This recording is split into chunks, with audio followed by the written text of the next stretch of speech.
कक्षा 11 हिंदी अनिवार्य राम नरेश त्रिपाठी द्वारा रचित पथिक काव्य खंड से के पहले सर्ग से लिया गया है, जिसमें कवि पथिक के माध्यम से यह समझाने का प्रयास करते हैं कि निकल रहा है जल निधि तल पर दिन बिंब अधूरा, कमला के कंचन मंदिर का मानो कांत कंगूरा।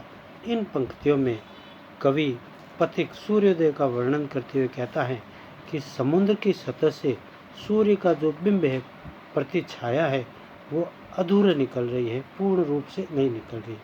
अर्थात आधा सूर्य जल के अंदर तथा आधा बाहर दिखाई दे रहा है। ऐसा लगता है मानो ये लक्ष्मी देवी के स्वर्ण मंदिर का चमकता हुआ कंगूरा हो। लाने को निज पुण्य भूमि पर लक्ष्मी जी की अस्वारी, रत्नाकर से निर्मित कर दी स्वर्ण सड़क अति प्यारी। इन पंक्तियों के माध्यम से कवि कह रहा है, पथिक के माध्यम से कहता है कि समुद्र ने अपनी पुण्य भूमि पर लक्ष्मी जी की सवारी लाने के लिए अति प्यारी सोने की सड़क का निर्माण कर दिया है। सुबह का सूर्य प्रकाश समुद्र तल पर सुनहरी सड़क का दृश्य प्रस्तुत करता है, यानी आधा सूर्य समुद्र के अंदर तथा आधा सूर्य बाहर आता हुआ प्रतीत होता है, जिससे ऐसा लग रहा है कि उन्होंने लक्ष्मी जी के जो स्वर्ण मंदिर है उसके लिए एक सड़क का निर्माण कर दिया है।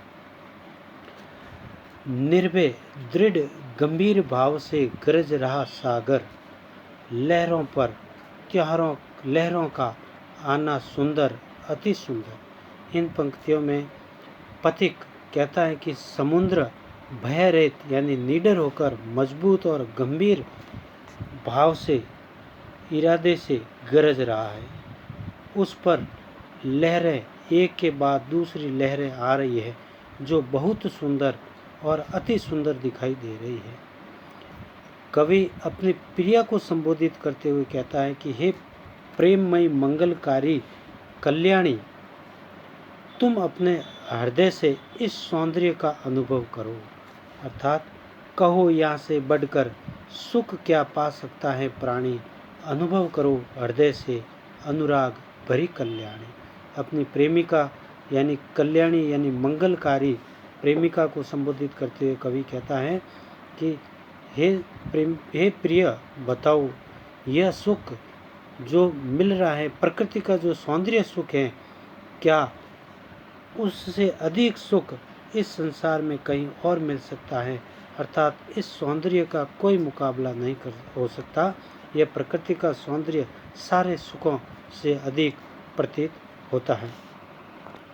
इस काव्य के अंदर कुछ कठिन शब्द दिए गए हैं, जो जैसे कि जल निधि सागर, दिनकर सूर्य, बिंब छवि या प्रतिछाया, कमला लक्ष्मी, कंचन सोना, कांत सुंदर, कंगूरा महल का ऊपरी हिस्सा जिसको गुंबद भी कहते हैं या बुर्ज भी कहते हैं, निज यानी अपना, अस्वारी यानी लक्ष्मी जी की सवारी, रत्नाकर समुद्र, स्वर्ण सोना, निर्भय निडर, दृढ़ यानी मजबूत, गंभीर गहरा, अनुराग यानी प्रेम और कल्याणी प्रेमिका के लिए मंगलकारिणी का शब्द का प्रयोग किया गया है। इस पद्य में कुछ विशेष इस प्रकार है।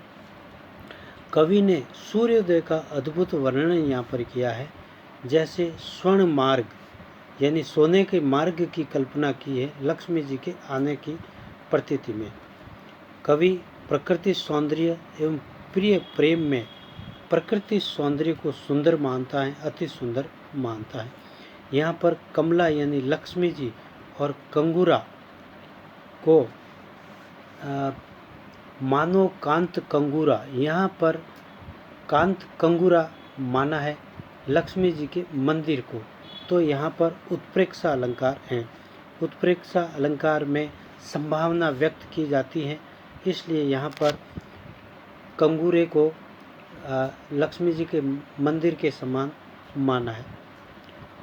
तथा अनुप्रास अलंकार की छटा है, क्योंकि यहाँ पर बहुत सारे वर्ण एक जैसे आते हैं तो यहाँ पर अनुप्रास अलंकार की छटा है। संस्कृत निष्ठ खड़ी बोली यहाँ पर है। अब है मुक्त छंद, यानी जहाँ पर वर्ण और मात्रा निर्धारित नहीं होते तथा छंद के नियमों का पालन नहीं होता है, वहाँ पर मुक्त छंद कहलाता है। तो यहाँ पर बहुत सारे मुक्त छंदों का प्रयोग किया गया है तथा यहाँ पर प्रश्न अलंकार है, क्योंकि कवि अपनी प्रिया को संबोधित करते हुए प्रश्न करता है, क्या सुख इससे अधिक पा सकते हो। तो यहाँ पर प्रश्न अलंकार है तथा भाषा प्रवाहमयी है, यानी भाषा को अपन गाते हुए भी सुनाया जा सकता है।